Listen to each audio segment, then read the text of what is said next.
Hey, my name's Pip.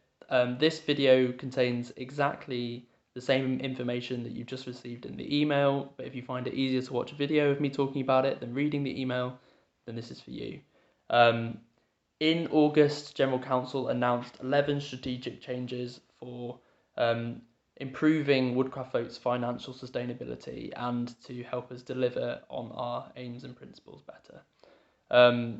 We asked for feedback and we received feedback from a number of you, and we're really grateful to everyone who spent the time reading through that and letting us know what they thought. On the 3rd of October, General Council met, looked through that feedback and adjusted some of those changes to reflect the feedback we'd received. So in the table in this email, we kind of go through those changes, and some of them we've tweaked a little bit to reflect more what we mean and to make sure that we are communicating as clearly as we can why we're doing these changes.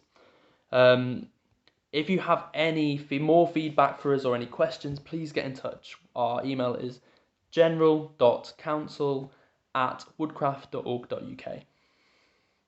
So now I'm going to talk through the 11 changes. They're in 3 sections. We've got better delivery, better governance and finances, and better image. They are broadly the same as they were before, though with some clarification. So for each point, I'm going to explain why we think that's a good idea, why the trustee board has chosen to do that. And as you may notice, some of them have changed slightly to clarify what we mean. So the first section is better delivery, and the first change there is about supporting groups and districts.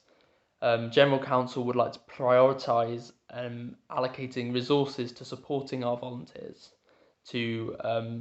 particularly for running groups and districts, but also for training, better administrative systems such as group, and making that useful for volunteers to decrease the amount of work they have to do. Easy to use educational activities, responsiveness to questions and issues, so staff support for volunteers, and having volunteer support networks. We think this is a good idea because our volunteers are our greatest asset, and we need to support them so that they can continue to deliver for the young people, for the beneficiaries of our organisation. Change number 2 is look at alternative forms of delivery for Woodcraft folk. So General Council believe that as well as working in the group and district setting, we could begin to look at different styles of events, such as working, it would play out, working with schools, and expanding things such as the Dream Big at Home network, which is Woodcraft activities for young people who aren't necessarily in a Woodcraft folk group. Diversifying the way we deliver education for social change will diversify the number of young people and hopefully the number of members that we have as an organisation. Change number 3 is that General Council would like to look at partnership working. So that's working with partner organisations that share our goals, share our aims and principles.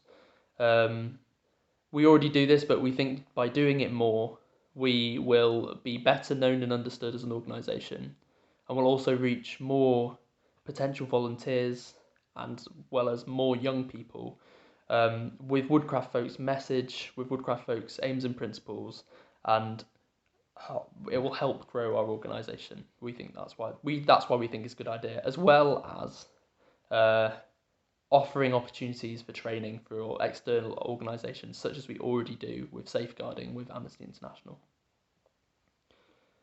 The fourth and final change for better delivery is that GC would like to allocate staff time to monitoring the delivery of our aims and principles and obtaining feedback from the young people in our organisation. We think this is a good idea because it promotes evidence-based and impact-based working, It enables us to show the impact of the work that we do, and it enables us to work with that feedback and grow and develop the way that we deliver education for social change. So the next set of changes is about delivering governance better as an organisation and also having better finances as an organisation. So the first of those, number 5, is that GC would like to invest in better systems to allow regular whole organisation reporting on finances, on the activities we do, and on our membership. We think this is a good idea because we're a single charity, and it reflects the fact that we are all one charity working together. And it's important to help us comply with the increasingly stringent expectations put upon us from our legal things such as the Charity Commission and also from our insurers. Change number 6 is to explore setting up a trading subsidiary for our centres and for folk supply. Why do we need to do this? It's nothing to do with separating the centres from the rest of our organisation. We don't believe the centres will feel any different for our members and young people than they do currently, but there is a VAT threshold of £85,000, and if you generate more income from things that aren't your charitable activities, such as people visiting centres, if you generate more than £85,000 doing that, we are liable to pay VAT. If we aren't careful about separating this from the rest of our income, we could end up having to take in a lot more financial information from groups and districts, for example, and declare that to HMRC. So it's about streamlining processes and making sure we're staying within our legal, what we have to work with legally, the legal framework. Change number 7 says that we'll use Woodcraft folk resources to have the greatest impact in delivering our charitable objectives by improving systems and processes at Folk Office and selling Crampton Street, the office that we own in central London. By increasing efficiency in Folk Office, we will make savings that can be invested in supporting volunteers, and by selling Crampton Street, we unlock a lot of assets the organisation has that aren't currently being invested in any way in education for social change. So that'll allow us to invest that in our volunteers and in our programmes and in everything we do. Change number 8 says that General Council would like to invest time in increasing unrestricted income. So that's income that isn't for specific causes. How will we do that? We'll do it through fundraising to trusts, to donors and to foundations, and through generating income from our residential centres. We think this is important to ensure we have long-term financial sustainability that isn't putting the burden on our groups and on our districts. The final change from the better governance and finance section, change number 9, is to ensure that structures throughout Woodcraft Folk are optimised to engage young people in participatory governance. Engaging young people in governance and allowing them to make decisions is one of our greatest skills as an organisation. It's one of the things we do best, but we could always be better at it. We should always strive to do better and to engage more young people and allow more young people to have a voice. So we think it's a really important thing to put in this 11 changes.